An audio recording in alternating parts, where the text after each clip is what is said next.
All right, so basically to get this out of here, these are what you call like a blind rivet. So you're gonna have to, I'm just gonna use a grinder. I got a little battery pack DeWalt one. I freaking like this little thing. It's great.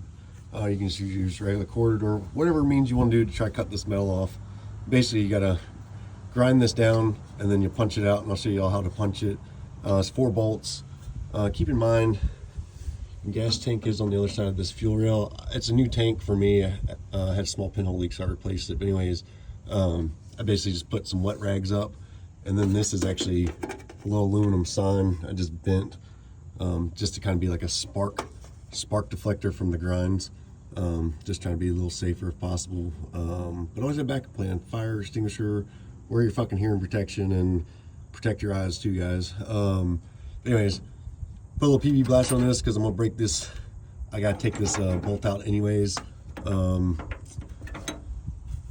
gonna grind the 4 down. I'm gonna switch to the other side too, but there's 4 here. Grind these out. We'll punch them out.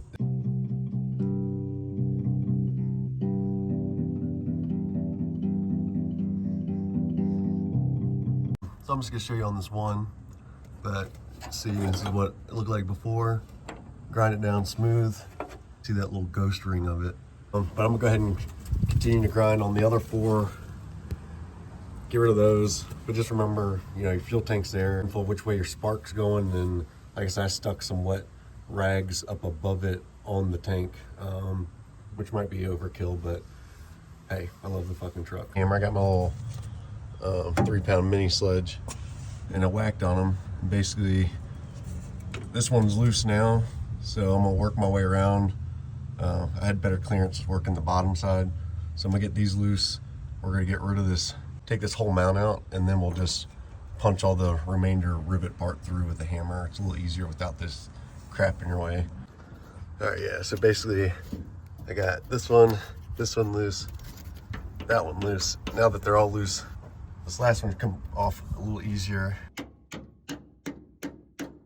it's just that one point, might be able to pop it off with the hammer like so. And now, grind them down further we will. Just be mindful of your gas tank on the other side, but they're not gonna push through and hit it. You just gotta knock them out. So I'm gonna try to get the, if I got enough room for this punch, it's probably like a 10-inch punch or so, but try to get it. But there's the bracket. We'll get those holes cleared out. All right, so this one's fighting me a little bit. Random sign for the grinding. So I ground, they stick out a little bit because that's the thickness of the bracket, but I ground it down a little bit to get rid of the shape.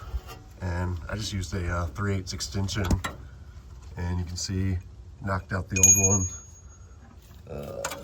And here's the other end of it. So see how it's just a rivet? It's the round on both sides. So that, just drive it out, get those out, and then you can put in your new hardware. So we'll get to that in a second. I'm going to knock these other 4 out. I might have to grind a little bit just so they fit the shape profile of the hole and send them through, and that's it. Oh yeah, quick pointer. Grind that down flush with the frame. That way it doesn't mushroom out, so you're not fighting the metal when you hit it with your hammer. Basically, I just tapped it. You can use a fucking extension or whatever. I use the punch and the extension on some of them because it's a tight clearance here. And another trick too, like a little 3-pound hammer gets a little heavy, so, and if there's not much room, turn it and hit it this way versus like that, give you extra room. But grinding's your friend, so try to get it flush to it, and the top one's popped out easier than the bottom. I think the bottom just got more corroded. Here's your part number for the rearward leaf spring bracket. Got the 3 bolts in it already. There's a 4th one needs to go to the 2 bottom ones. I did from underneath. I got those 2 from underneath. Top one I did from above. It's a little bit of a pain in the butt, and hopefully get the nut on it and chase them all down tight and get ready to work with the leaf spring. Probably have to use a ratchet strap or something to pull it down, but there you go. Looks cleaner than everything else, dang it.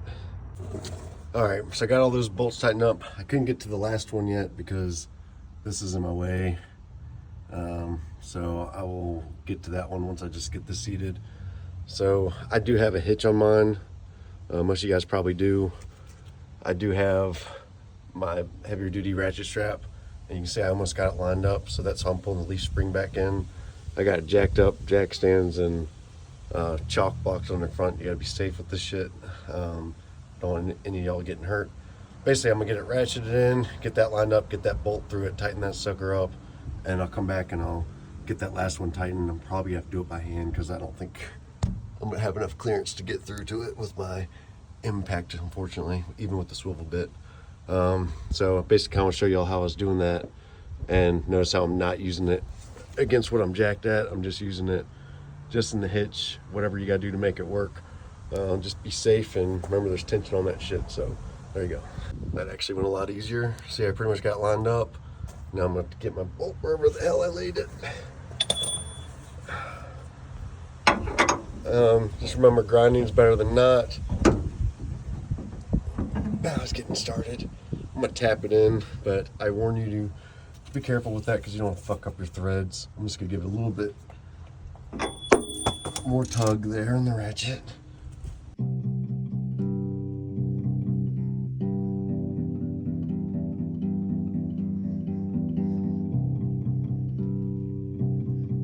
So, got the bolt in, not lined up yet. We're gonna have to kind of adjust it to pull it to where we need it to go. Sometimes you gotta do what you gotta do. Got the bolt in, tighten that up, and get on with it. I don't have a good pry bar, so I use a big ass Harbor Freight wrench and this clamp to help me, and you'll see when I release it. Probably won't move because the bolt is holding it now. Didn't booger up the thread, so get this big bolt tightened up. I'm gonna get that other one tightened up here, and that's your new bracket. So good luck, dudes. We gotta keep these old fuckers on the road. Ooh, look at that. Dudes, all done, got all tightened up. Basically it was a 17 millimeter on the bolts, 15 millimeter on the nut, 18 on this, and then on the other side I just used my adjustable wrench. Yeah, getting it back on is probably a pain. The earlier part, taking off the old bracket's just a bunch of grinding, what you see, but either way, she all back on the road. I'm gonna hook it up to the trailer, park it, just freaking run them suckers on there. Just remember, I just used a 17 box back up underneath behind the frame to catch all those. I left them loose, and I would push with my finger on this side to get it to, you know, stick into this, and then I put the impact on it and just ran them all, and it worked out pretty easy. So all in all, it's not that bad. Just takes a little bit of time, patience. If you get frustrated, fucking walk away, call a friend, do something, get something to eat, come back to it. You can get it done. Just be careful, again, when you're grinding with the fuel tank, when you jack your vehicle up, be safe. And also, if you do the same thing with like kind of the ratchet strap and all that stuff, there's tension on that, and that fucker will fly.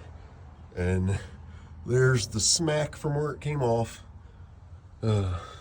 Anyways, there it is.